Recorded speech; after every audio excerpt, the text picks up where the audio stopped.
The morning sun streamed through the blinds of a spacious office overlooking the city skyline. Anthony had been up since 5, reviewing quarterly reports for his transportation empire. At 42, he'd built his business from nothing but determination and a small loan from his grandmother. Now his newest acquisition, Skyline Regional Airlines, sat at the top of his to-do list. Anthony leaned back in his chair, coffee in hand, staring at customer satisfaction numbers that didn't match his standards. The airline had potential, but something wasn't right. 3 months after the purchase, complaints were still flowing in despite management assurances that everything was running smoothly. "Numbers don't lie," he muttered, setting down his cup. His assistant knocked lightly before entering. "Your 9 o'clock is here." "Thanks, tell them I need 10 more minutes," Anthony replied, an idea taking shape in his mind. He picked up his phone and dialed his chief operating officer. "Morning, boss," came the cheerful voice. "Remember how we talked about checking service? Quality on the Chicago-Atlanta route?" Anthony asked, tapping his pen against the desk. "Sure do. We've got people scheduled to fly as test customers next week." "Cancel that," Anthony said. "I'm doing it myself, today." A pause. "You're what now?" "The best way to know what's happening is to see it firsthand," Anthony explained. "I've made up my mind." After hanging up, Anthony quickly booked a first-class ticket on his own airline. He smiled at the irony, paying for a seat on a plane he technically owned. The reservation system had no problem accepting his credit card and real name. Most employees wouldn't recognize him anyway. He'd purposely stayed behind the scenes during the acquisition. 2 hours later, Anthony stood in his walk-in closet, deliberately choosing clothes that wouldn't scream executive. He selected dark jeans, a plain navy button-up, and his oldest but still decent leather jacket. No expensive watch, no designer shoes, just comfortable loafers and his regular wedding band. Looking in the mirror, he saw just another businessman, on a day trip. His wife appeared in the doorway, eyebrows raised. "Where are you going dressed like that? I thought you had meetings all day." Anthony explained his plan while she listened, arms crossed. "You know this is how those TV shows start, right? Undercover boss or whatever," she said with a small smile. "I'm not doing it for entertainment," Anthony replied. "Something's wrong with our customer experience, and nobody can tell me what. The executive team just sees what they want to see." "Buying careful," she warned. "People don't always treat regular customers the way they should." "That's exactly what I'm counting on," he said, kissing her goodbye. At the airport, Anthony blended perfectly with the crowd of travelers. No one gave him a second glance as he checked in at the kiosk using his ID. He'd instructed his team not to flag his name in any system. Today, he was just another passenger. His first observation came at security. The Skyline priority lane moved slower than the regular lines, with only one agent checking boarding passes. Anthony made a mental note while waiting 15 minutes in a queue that should have taken 5. Once through security, he headed to the Skyline Lounge, another perk that came with his first-class ticket. The entrance featured the company's new logo, a sleek design he'd approved just weeks ago. The lounge attendant barely looked up as she scanned his boarding pass. "Room's pretty full today," she said flatly. "Breakfast buffet closes in 20 minutes. No welcome, no eye contact, no mention of his status as a first-time visitor to the lounge. Anthony thanked her and stepped inside. The space was indeed crowded, with several open seats but numerous dirty tables. He found a clean spot and pulled out his phone, opening the Notes app.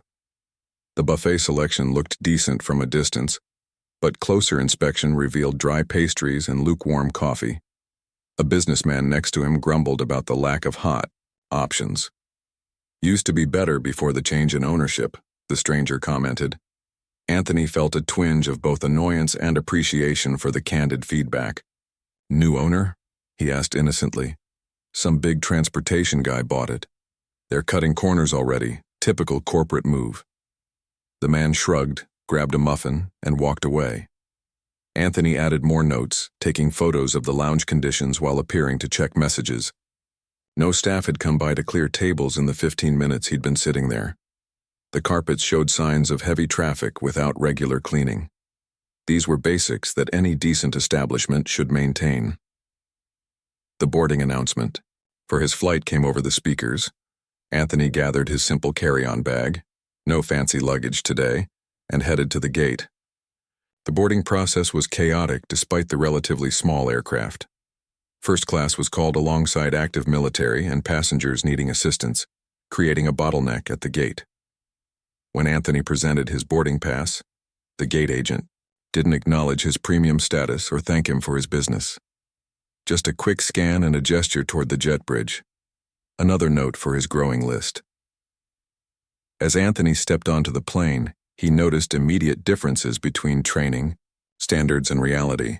The flight attendant at the door checked his boarding pass but didn't greet him by name or direct him to his seat. Both requirements in the service manual he'd reviewed last week. First class had 8 seats, with only 5 occupied, including Anthony's. He stored his bag and settled into 2A, a window seat with a clear view of the ground operations. A different flight attendant, a younger woman with a tight smile, moved through the cabin offering pre-flight drinks. Water or orange juice? She asked when she reached Anthony. No introduction, no mention of his name, no offer of coffee or the full beverage selection that was supposed to be available. "Do you have coffee available?" Anthony asked politely. The flight attendant's smile tightened further. "Not until after takeoff." Anthony knew this wasn't true. The service guidelines specifically mentioned pre-flight hot beverages for first class. Rather than correcting her, he simply nodded. "Orange juice then, please." She poured a half glass and handed it to him without a napkin. From his seat, Anthony could see the luggage loading operation through the window. 2 handlers were tossing bags with little care, including one that clearly had fragile tags. He discreetly took a video with his phone, careful not to include any workers' faces clearly enough for individual identification. This was about systems and training, not getting specific people in trouble. The boarding process continued with economy passengers now filing past him. The plane filled quickly, and Anthony noted the flight attendants seemed stressed and rushed. One sharply told a passenger to hurry up and find your seat when they paused to organize their belongings. The flight attendant who had served his juice, her name tag read Diane, now prepared the cabin for departure. She moved efficiently, but mechanically through her tasks, checking seat belts and overhead bins with barely a word to passengers. When she reached Anthony's row, he smiled and asked, "How long have you worked for Skyline?" The question seemed to startle her. "About 3 years," she answered cautiously. "Do you enjoy it?" Her professional mask slipped slightly. "It's changed a lot recently. New management has different priorities." Before Anthony could ask more, another passenger called for assistance and Diane moved away. The brief interaction told him volumes. Employees were feeling the effects of the transition, but weren't being properly brought into the company culture he wanted to build.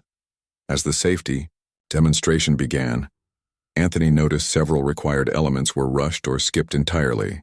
The life vest demonstration lasted about 5 seconds, and the oxygen mask instruction was mumbled so quickly, passengers couldn't possibly absorb the information. The plane pushed back from the gate, and Anthony settled in for the flight, continuing his discreet observations.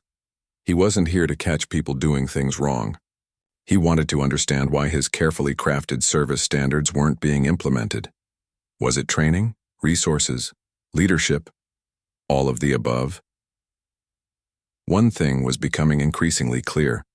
The disconnect between headquarters vision and frontline reality was significant. As the plane accelerated down the runway, Anthony knew this trip would give him insights no executive report ever could. The real story was unfolding around him, told through every interaction, every oversight, every moment of service that didn't meet the standard. And the flight had barely begun. The plane leveled off at cruising altitude, the soft ping of the seatbelt sign turning off barely audible over the engine noise. Anthony adjusted his seat slightly and observed the cabin crew preparing for in-flight service. The head flight attendant, a woman in her 50s with streaks of gray in her dark hair, moved with practiced efficiency. Her name tag read Patricia. She seemed experienced but tired, the kind of employee who had seen too many management changes to get excited about new company directions. Diane, the younger flight attendant who had served his pre-flight juice, now pushed a cart down the narrow, first-class aisle. Unlike Patricia, Diane seemed tense rather than merely tired. Her shoulders were tight, her smile forced. Anthony wondered if she was new to the position or simply unhappy with her job. "Beverage?" she asked Anthony, not making eye contact as she stopped at his row. "Coffee, please," he replied.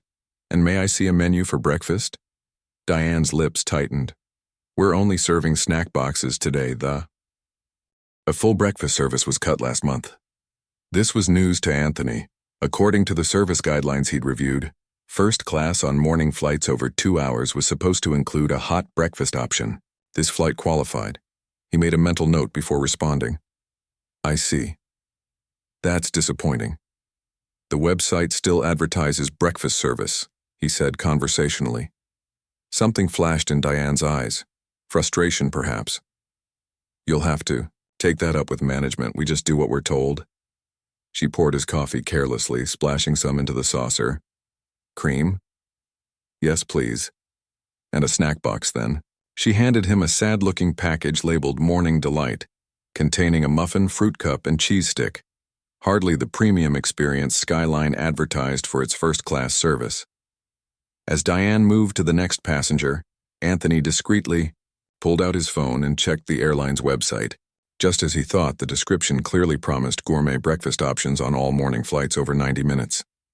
Another disconnect between promise and delivery. The businessman across the aisle caught his eye and leaned over. "First time flying Skyline?" he asked in a low voice. Anthony nodded. "That obvious? The veterans know better than to ask about the menu." The man chuckled. "Service has gone downhill since the buyout.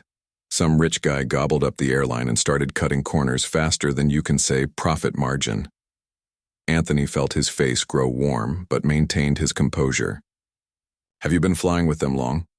10 years, back when they cared about customer experience, used to know me by name." The man shook his head. "Now I'm just another seat number. Only fly with them because of my company's contract." Anthony was forming a response when a commotion erupted 3 rows behind them. A passenger was arguing with Patricia about the temperature in the cabin. Anthony couldn't hear the specifics, but the passenger's voice was rising while Patricia's responses remained measured, but increasingly firm. Rather than interrupting, Anthony observed how the crew handled the situation. Patricia attempted to de-escalate, explaining something about the aircraft's heating system, while the passenger became more agitated. Finally, Diane approached to assist her colleague. Unlike Patricia's professional approach, Diane immediately adopted a defensive posture. "Sir, you need to lower your voice," she said loudly enough for the entire cabin to hear. The passenger, a middle-aged man in a business suit, pointed at the air vent. "I've pressed the call button 3 times asking for help. It's freezing in this section, and nobody responds." "We're busy with service," Diane replied, "and the temperature is standard throughout the aircraft." Anthony noticed how quickly the situation was deteriorating. The training manual had an entire section on conflict resolution, emphasizing empathy and solution-focused responses. Diane was doing neither. As he considered whether to intervene, the perfect opportunity presented itself. His coffee cup was empty. Anthony pressed his call button, curious to see the response time and how the crew would handle a second request, while already dealing with an upset passenger. Minutes passed. The argument continued, with the cold passenger now demanding to speak to the captain. Patricia was attempting to explain the chain of command on an aircraft while Diane stood with arms crossed. Neither noticed Anthony's illuminated call button. After 5 minutes, Anthony stood up and walked to the galley where a third flight attendant was arranging snack boxes. "Excuse me," he said politely. "I was hoping for a coffee refill." The flight attendant, a young man with Taylor on his name tag, looked startled. "Oh, sorry, sir. We're a bit short-staffed today. I'll bring it right over." "No rush," Anthony replied. "But I did notice my call button has been on for several minutes." Taylor looked embarrassed. "The call system is actually, well, it's supposed to chime, but sometimes it doesn't. Another thing maintenance hasn't fixed." This was yet another revelation. Basic aircraft functions weren't working properly, affecting service delivery. Anthony thanked Taylor and returned to his seat, making more notes on his phone. The situation with the cold passenger had escalated further. The man was now standing in the aisle despite the seatbelt sign having illuminated again due to reported turbulence ahead. "I want your employee number," he was saying to Diane. "This is unacceptable." "Sir, you need to take your seat immediately," Diane responded, her voice now carrying a sharp edge. "We're expecting turbulence." "Not until someone addresses the temperature issue." Patricia tried to intervene again. "Sir, please sit down. I'll bring you a blanket right away and we can discuss this once we're through the turbulence." "That's what you said 20 minutes ago," the man complained, though he did begin moving back toward his seat. As the cabin tension seemed to be easing, Anthony noticed Diane had spotted his phone. He'd been typing notes, but from her perspective, it might have looked like he was recording the incident. She approached his seat, leaning down to speak quietly but firmly. "Sir, were you filming our crew?" Anthony locked his screen. "No, just making some notes for work." Her eyes narrowed. "What kind of notes require documenting our interaction with passengers?" Anthony hadn't expected this confrontation, but remained calm. "I work in customer service. I find it helpful to observe different approaches." "So you're spying on us?" Diane's voice rose slightly. "Not at all. Just observing publicly visible interactions in a public setting," Anthony replied evenly. "I didn't record anything." "I'd like to see your phone, please," she demanded. Anthony knew his rights as a passenger. "I'm afraid I can't do that. My phone contains confidential business information." Diane straightened up. "Sir, if you're causing trouble—" "I'm sitting quietly in my assigned seat," Anthony pointed out. "How exactly am I causing trouble?" Before she could respond, the plane hit a pocket of turbulence, causing Diane to grab the seat for balance. The captain's voice came over the intercom, asking all passengers and crew to take their seats immediately. Diane gave Anthony one last suspicious look before moving back to the jump seat. The message was clear. She had marked him as a problem passenger. For the next 20 minutes, the plane bounced through rough air. Anthony used the time to organize his observations, careful to keep his phone angled away from curious eyes. The service issues were worse than he'd imagined. From broken call buttons to untrained staff, from misleading advertising to poor conflict resolution. The problems were systemic, not individual. When the turbulence finally subsided, the atmosphere in the cabin had changed. Patricia resumed service with a strained smile, providing blankets to several passengers, including the previously angry man. Diane, however, seemed to be avoiding Anthony's section entirely. Taylor eventually brought Anthony's coffee refill. "Sorry about the wait," he said cheerfully, seemingly unaware of the tension between his colleague and the passenger. "No problem," Anthony replied. "Challenging flight today?" Taylor shrugged. "Just another day. We're always understaffed since the company changed hands. They cut our cabin crew from 4 to 3 on this route but kept the same passenger count." This explained a lot. Anthony nodded sympathetically. "Must be difficult." "We manage," Taylor said, lowering his voice. "But between us, morale's pretty low. The new owner hasn't even visited once to see how things actually run." Anthony nearly choked on his coffee. If only Taylor knew. As Taylor moved on to other passengers, Anthony noticed Diane in deep conversation with Patricia at the front galley. Both women glanced in his direction several times. He had a feeling the confrontation wasn't over. It was just beginning. The captain announced they were beginning their descent into Atlanta. Anthony slipped his phone into his pocket and gazed out the window at the patchwork of farmland and suburbs below. The flight had been revealing in ways he hadn't anticipated. He'd expected service issues, but not the level of frustration among staff or the clear breakdown in basic operations. His thoughts were interrupted when Diane appeared beside his seat, this time with Patricia hovering nearby. The older flight attendant's presence suggested this was no casual conversation. "Sir," Diane began, her voice professionally flat, "several passengers have expressed concerns about your behavior during this flight." Anthony raised his eyebrows. "My behavior? I've been sitting quietly in my seat for most of the flight. You've been observed taking notes and possibly recording crew interactions without consent, Diane continued. And you've been asking unusual questions about company operations. Patricia stepped forward slightly. We take the privacy and safety of our passengers and crew very seriously, sir. Anthony noticed other first-class passengers watching with interest. The businessman who had complained earlier seemed particularly entertained by the drama unfolding. I understand your concerns, Anthony replied calmly. But I've broken no rules. I haven't recorded anyone, and asking how long someone has worked for an airline is hardly suspicious. Diane's expression hardened. You've also made comments about service changes and company policy that seem designed to provoke staff. Anthony realized she was referring to his question about the missing breakfast service. Asking about advertised services that aren't provided isn't provocation, he pointed out. It's a legitimate customer concern. Sir, your attitude is becoming problematic, Diane said, her voice rising slightly. We'll need you to surrender your phone for the remainder of the flight. The request was so outrageous that Anthony almost laughed. That's not going to happen. You have no legal right to take my personal property.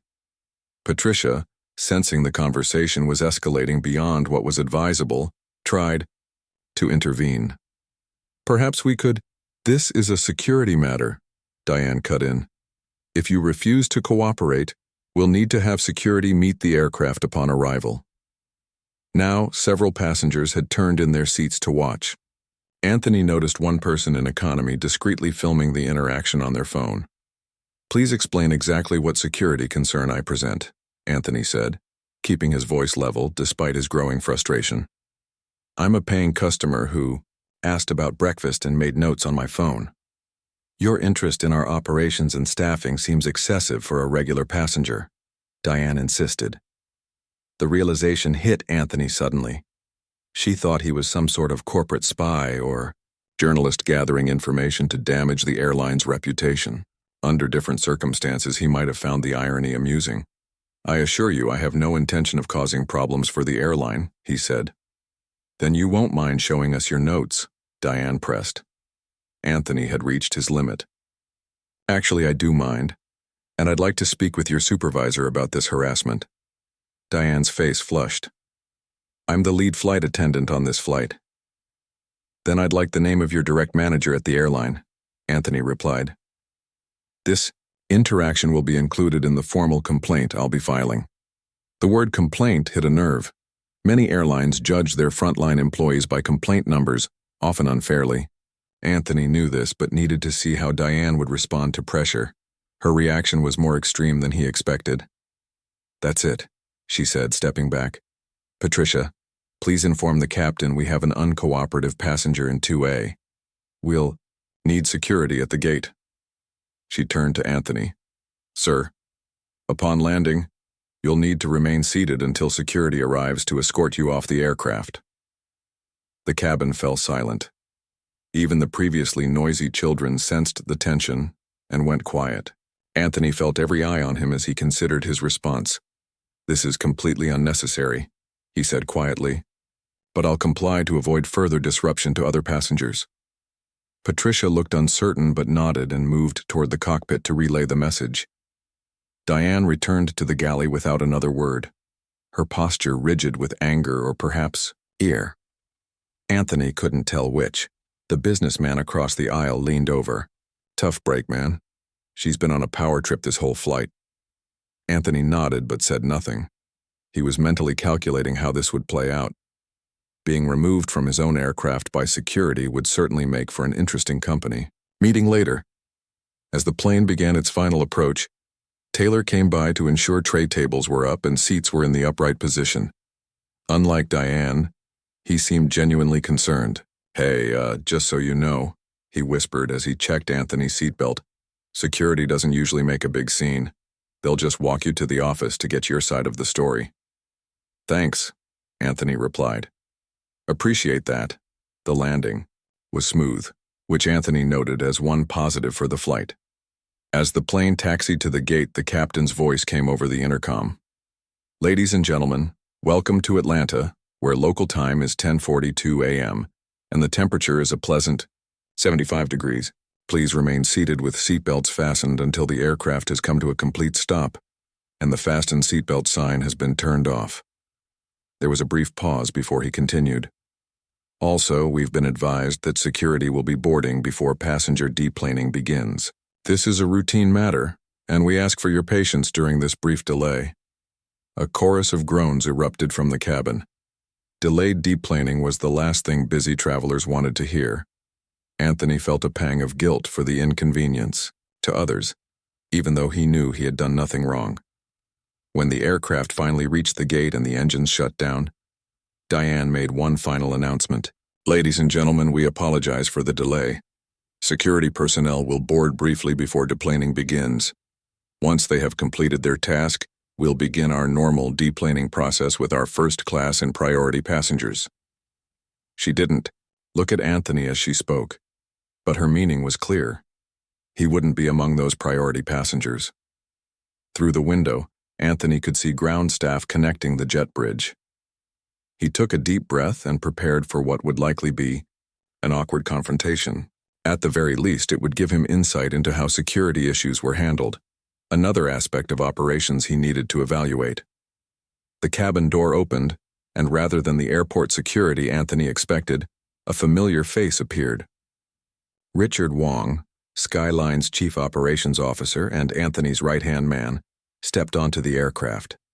He was dressed in his usual impeccable suit, with the company pin on his lapel. Richard scanned the first-class cabin until his eyes landed on Anthony. A brief flicker of amusement crossed his face before he smoothed his expression into professional concern. Diane approached him immediately. "Are you from security?" Richard smiled politely. "Not exactly. I'm Richard Wong, Chief Operations Officer for Skyline Airlines." He presented his ID badge. "I understand there's an issue with a passenger." Diane's confident demeanor faltered slightly. "Yes, sir. The passenger in 2A has been displaying suspicious behavior, asking unusual questions about operations and possibly recording crew interactions without consent." Richard nodded seriously. "I see. And this passenger is?" "I don't have his name here, but Anthony Reynolds," Anthony supplied, rising from his seat. Richard extended his hand as if meeting Anthony for the first time. "Mr. Reynolds, I apologize for any confusion. Would you mind stepping off the IT aircraft with me so we can discuss this matter?" The business-like formality of Richard's approach was perfect. No hint that he knew Anthony, no indication of Anthony's position with the company. "Of course," Anthony replied, gathering his single carry-on bag. Diane stepped forward. "Sir, should I prepare an incident report?" Richard glanced at her name tag. "Diane, is it?" "Yes, please do prepare a detailed report of the incident. Include all relevant observations and actions taken. Email it directly to me." He handed her his business card. "My contact details are here." The color drained from Diane's face as she read the card and finally made the connection. Her eyes darted to Anthony, then back to Richard. "Is he?" she began. "We'll sort this all out," Richard assured her smoothly. "Please ensure the other passengers can deplane promptly." As Anthony followed Richard toward the exit, he heard Patricia whisper urgently to Diane. "Who is he?" Diane's response wasn't audible, but her expression of dawning horror said everything. Anthony stepped onto the jet bridge, Richard close behind him. Once the cabin door closed, Richard finally broke character. "Thrown off your own plane," he said, shaking his head with a mixture of amusement and disbelief. "That's a new one, even for you." "Not quite thrown off," Anthony corrected. "More like firmly escorted." "Want to tell me what happened?" Anthony glanced back at the aircraft door. "Not here. But trust me, we have a lot more work to do than we thought." As they walked toward the terminal, Anthony knew one thing for certain. Tomorrow's executive meeting was going to be very interesting indeed. The Atlanta airport buzzed with activity as Anthony and Richard made their way through the terminal. They found a quiet corner in the airline's executive lounge, away from curious ears. A staff member recognized Richard immediately and rushed to bring coffee, her eyes widening when she realized who his companion was. Mr. Reynolds, we weren't expecting you today, she stammered. Just a routine visit, Anthony replied with a reassuring smile. Could we have some privacy, please? Once alone, Richard leaned forward. So you were about to tell me how you ended up getting kicked off your own plane. Anthony took a sip of his coffee and collected his thoughts. It wasn't supposed to go that far. I just wanted to experience our service firsthand. And? It's worse than we thought, Rich. Anthony pulled out his phone and scrolled through his notes. Broken call buttons, understaffed flights, missing meal services that we're still advertising, and crew who feel abandoned by management. Richard's expression grew serious. I had reports suggesting issues, but nothing this severe. That's the problem, Anthony replied. Everyone's generating reports, but nobody's experiencing what our customers actually go through. He recounted the details of his flight, from the cold welcome at the lounge to the confrontation with Diane. She really thought you were a corporate spy? Richard asked, unable to hide his amusement. Or a journalist looking for a hit piece. Either way, she saw me as a threat rather than a customer with valid concerns. Richard's smile faded. We should let her go. Threatening to call security on a passenger who's done nothing wrong is completely unacceptable. Anthony sat back, considering. This was the critical moment. How he responded would set the tone for his entire approach to the airline's problems. No, he said finally. Firing her would be easy, but it wouldn't solve the real problem. Richard looked surprised.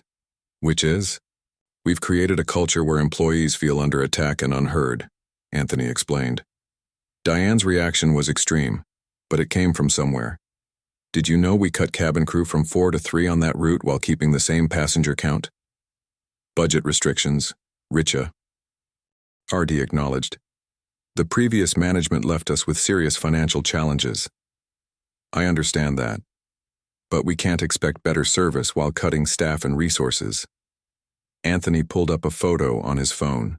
The sad little snack box, labeled Morning Delight, that had replaced the promised hot breakfast.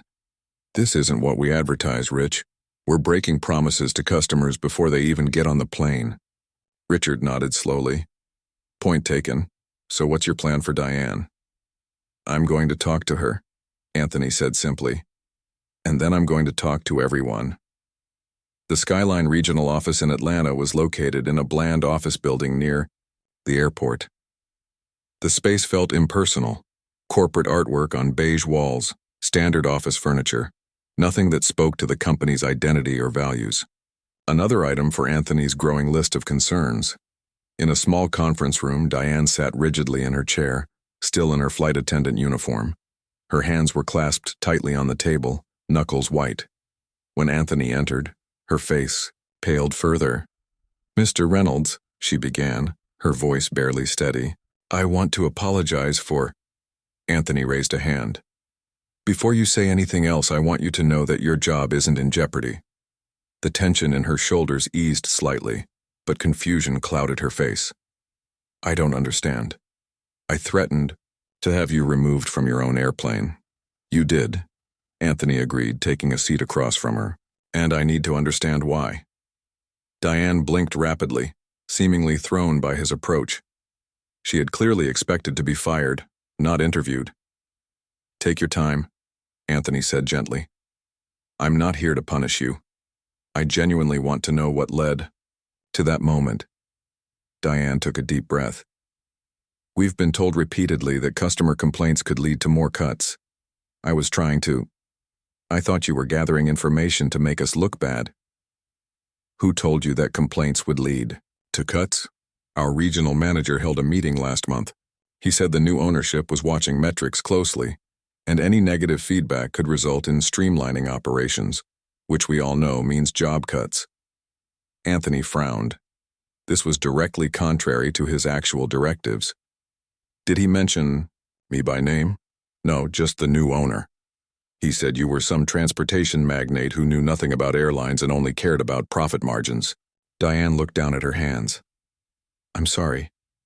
I shouldn't have said that. No, please be honest.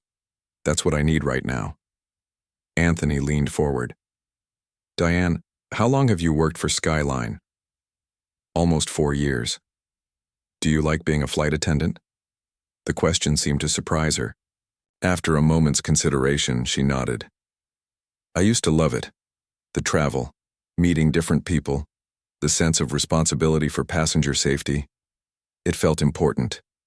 And now? Now it feels like we're just... She searched for the right words.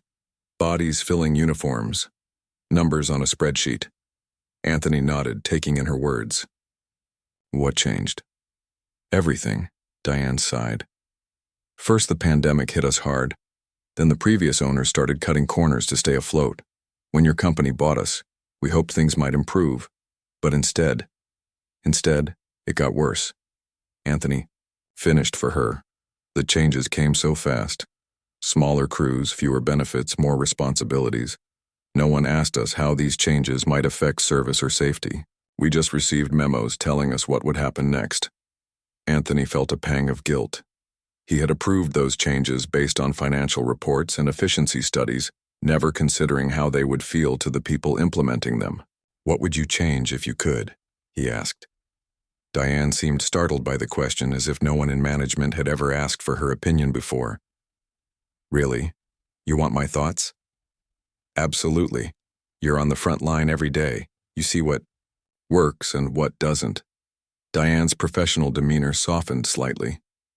Well, for starters, we need proper staffing. 3 crew members can't provide decent service on a full flight, especially when we're also responsible for safety. Anthony nodded, encouraging her to continue. The broken equipment needs fixing, call buttons, overhead bins, even the coffee makers. We look incompetent when basic things don't work. She was warming to her topic now, years of frustration, finding an outlet. And we need to be honest with passengers about what we're offering. If we can't provide hot breakfasts anymore, fine, but don't advertise them. All valid points, Anthony agreed. Anything else?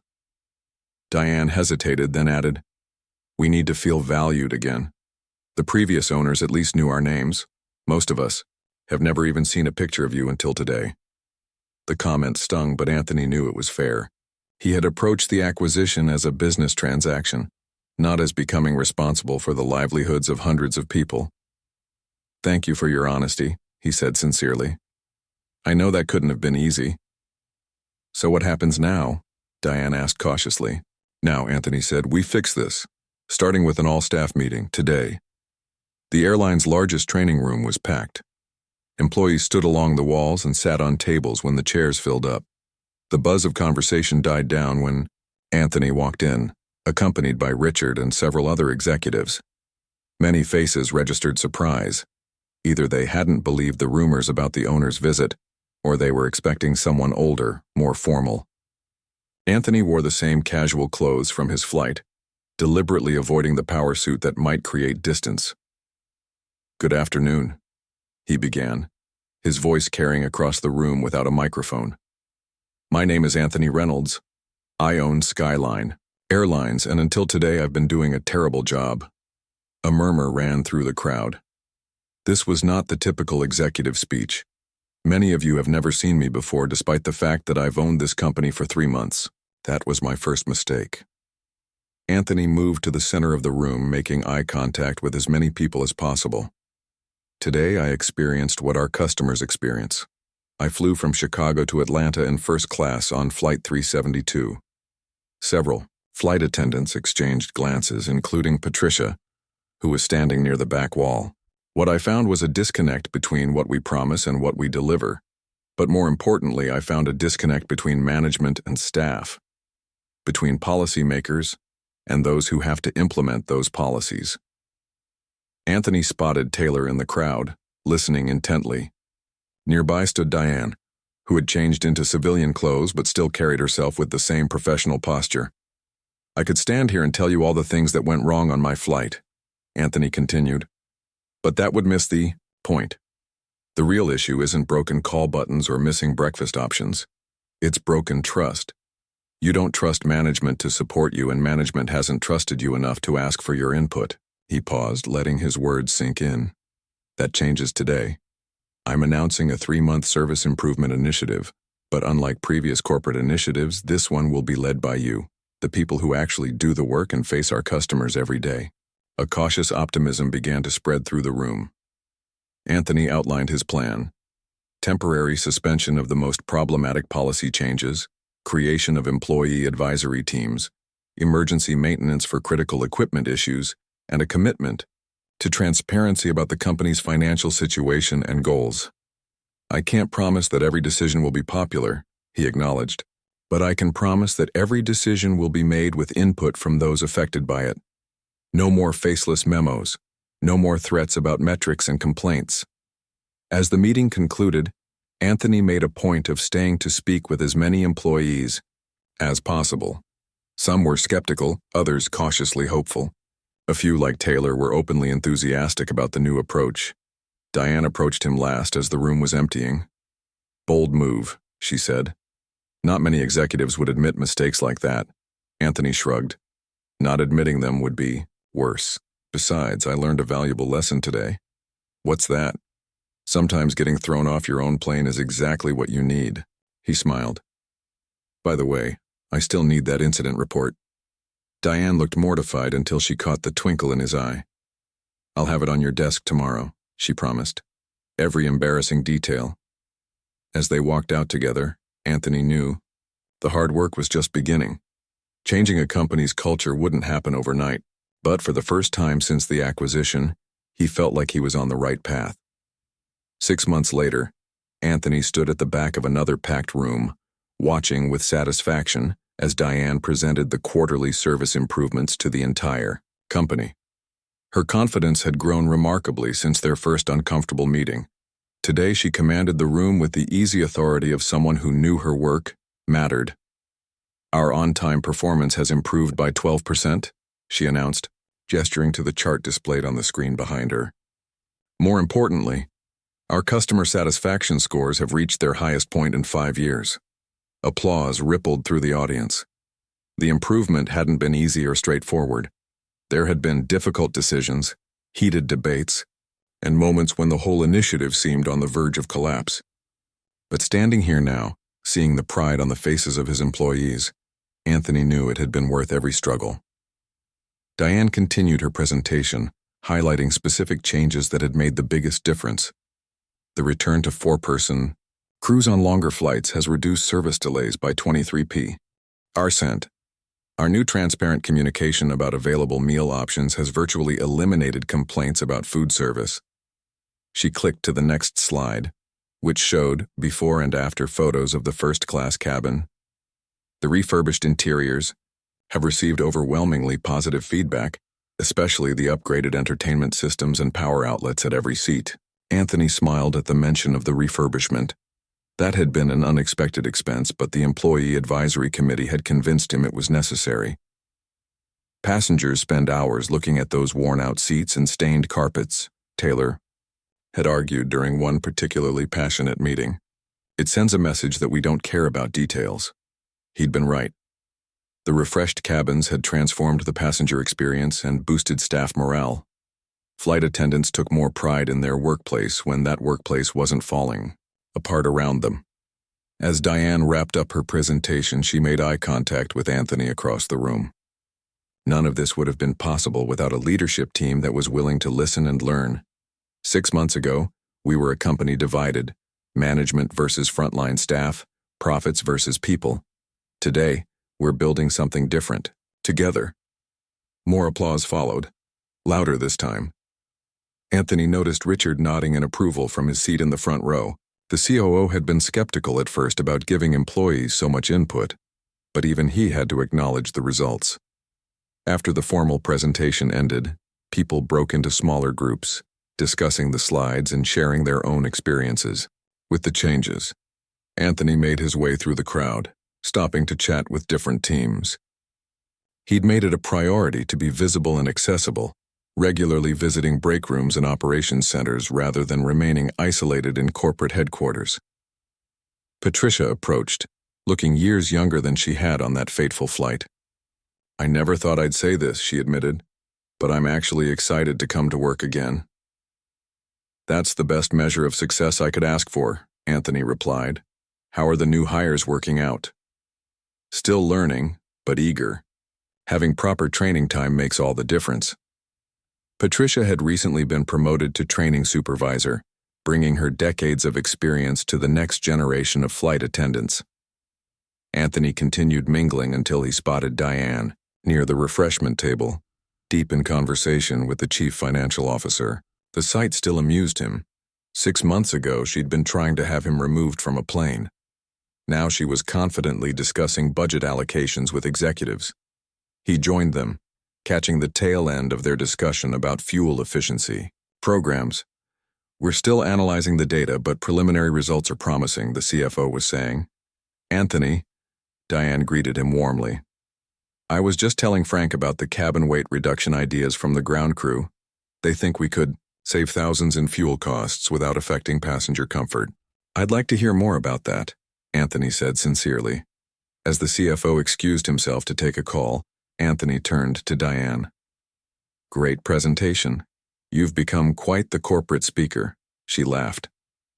Never thought I'd be on this side of the podium. Still strange sometimes. Strange good or strange bad? Mostly good, she admitted. Though I do miss flying occasionally. There's something special about being in the air. Anthony nodded. That's why I've scheduled myself to work a full rotation next month. Diane's eyes widened.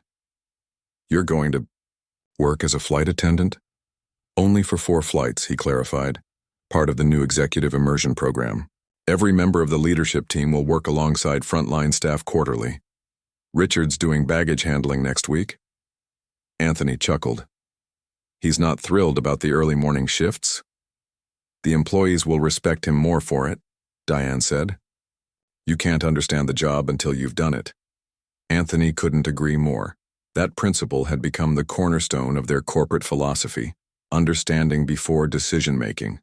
By the way, he said, changing the subject, how's the diversity initiative coming along?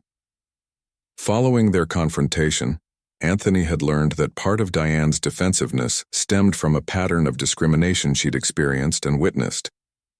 Though she hadn't explicitly mentioned race during their first honest conversation, subsequent discussions had revealed troubling trends in how complaints were handled and how certain passengers were treated. Diane's expression grew more serious. Making progress. The training sessions have been eye-opening for many staff members. Some uncomfortable moments, but necessary ones. The company had brought in specialized consultants to help employees recognize and address unconscious bias. Initially, there had been resistance from some quarters, but Anthony had made it clear this wasn't optional.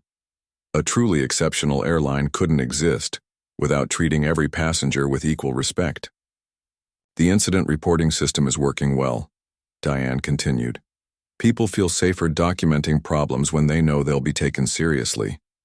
That had been one of her first projects in her new role, creating a system where staff could report discriminatory behavior without fear of retaliation, whether from colleagues or management. The data collected had helped identify patterns and problem areas that might otherwise have remained hidden. I'm glad to hear it, Anthony said. He checked his watch. I should head out. I've got a flight to catch. Diane raised an eyebrow. Business or undercover boss? Just business this time, he laughed. Board meeting in Chicago. As he turned to leave, Diane stopped him. Anthony, I've been meaning to ask, why didn't you fire me that day? Most owners would have. It was a question he'd reflected on many times over the past 6 months. Because firing you would have been easy, he said simply. And easy decisions rarely solve complex problems. You weren't the problem. You were a symptom of a broken system. Still, she persisted, I was completely out of line. Yes, you were, he agreed with a smile. But you were also passionate about protecting your workplace, even if you went about it the wrong way. That's the kind of commitment I needed to fix this airline, people who care enough to fight for it. 1 week later, Anthony settled into aisle, seat 2A on the Chicago to Atlanta route, the same seat where his journey had begun half a year earlier. This time he wasn't traveling incognito. The flight crew knew exactly who he was, and he was dressed in his usual business attire for the board meeting he'd attended. Taylor, now promoted to lead flight attendant, greeted him by name as he boarded. Good morning, Mr. Reynolds. Welcome, Aboard. Good morning, Taylor. How's the new position treating you? Keeping me busy, Taylor replied with genuine enthusiasm. But in a good way. The plane was spotless with new seat covers and carpeting that erased the worn-down feeling of his previous trip. The entertainment systems had been updated and every seat had functioning power outlets and USB ports. More importantly, the crew moved with purpose and confidence. They weren't rushing frantically or cutting corners. With proper staffing levels, they had time to provide the service they were trained for. As Anthony accepted a pre-flight coffee, served with a napkin this time, he observed other passengers receiving the same attentive treatment. No obvious first-class favoritism, just consistent professionalism throughout the cabin. The most significant change wasn't physical, though. It was the atmosphere. The tension he'd felt 6 months ago, that sense of employees under siege, had dissipated. In its place was something approaching pride. The final boarding call came, and Anthony noticed a well-dressed man hurrying down the jet bridge, clearly the last passenger to board. The man, who appeared to be in his 60s, was out of breath and visibly stressed as he stepped onto the plane. "I'm so sorry," he panted. "My connecting flight was delayed." In the old days, this might have been met with barely concealed annoyance. Today, Taylor smiled warmly. "Not a problem at all, sir. We're right on schedule. Let me help you find your seat." The man happened to be sitting across from Anthony in 2B. As he settled in, still catching his breath, he glanced at Anthony. "Cutting it close," Anthony commented conversationally. "Story of my life," the man chuckled. "I'm just grateful they didn't give me grief about it. Some airlines make you feel like a criminal for being the last one on board." "Not this airline," Anthony said with quiet pride. "They've been working hard on their customer service." "It shows," the man replied, accepting a welcome drink from Taylor. "I fly this route every month, and the difference in the past few months has been remarkable. Whatever they're doing, it's working." Anthony smiled and gazed out the window as the plane pushed back from the gate. The transformation wasn't complete. There were still challenges to overcome and improvements to make. But they were on the right path. Sometimes, he reflected, the most valuable lesson comes from your most uncomfortable moment. Being thrown off his own plane had been humbling and infuriating, but it had forced him to see the truth that reports and metrics had obscured. The plane accelerated down the runway and lifted into the clear blue sky. Anthony Reynolds, airline owner and occasional undercover passenger, settled back to enjoy the flight.